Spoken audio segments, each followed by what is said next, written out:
समस्त देशवासियों को भारतीय नववर्ष की बहुत बहुत हार्दिक शुभकामनाएं। यह नववर्ष आप सबके जीवन को भगवान के नाम रूपी रस से परिपूर्ण करे और आप सबका कल्याण करे, ऐसी प्रभु श्री हनुमान जी महाराज से प्रार्थना है। और अब जानते हैं, आइए चैत्र नवरात्र के विषय में।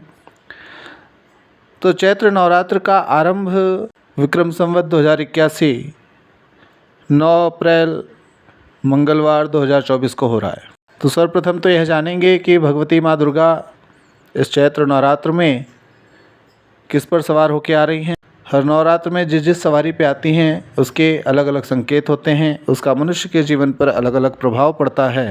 मान्यता के अनुसार नवरात्र में माँ भगवती अलग अलग वाहन पे आती हैं और उनका अलग अलग मतलब होता है।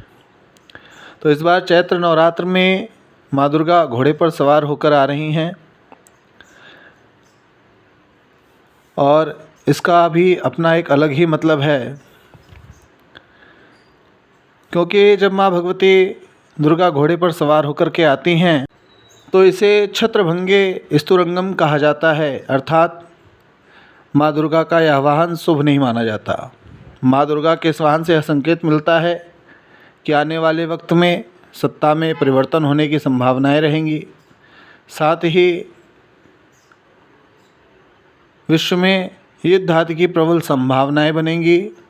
ऐसा कहा जाता है कि माँ दुर्गा के घोड़े पर सवार होकर आने से प्राकृतिक आपदाओं की संभावनाएं भी अत्यधिक मात्रा में बढ़ जाती हैं। और अब आइए बात करते हैं इस चैत्र नवरात्रि पे घट स्थापना के मुहूर्त को लेकर के। पंचांग के अनुसार चैत्र माह के शुक्ल पक्ष की प्रतिपदा तिथि यानी 9 अप्रैल से चैत्र नवरात्र आरंभ हो रहे हैं और 17 अप्रैल को चैत्र नवरात्र पूर्ण होंगे। 9 अप्रैल को कलश स्थापना करके माँ दुर्गा की विशेष पूजा की जाएगी। तो कलश स्थापना का जो विशेष मुहूर्त है, तो ज्योतिषियों की माने 9 अप्रैल को कलश स्थापना का जो समय है वह प्रातःकाल 6:02 से आरंभ होकर के 10:16 तक रहेगा। इस समय में हम कलश स्थापना कर सकते हैं।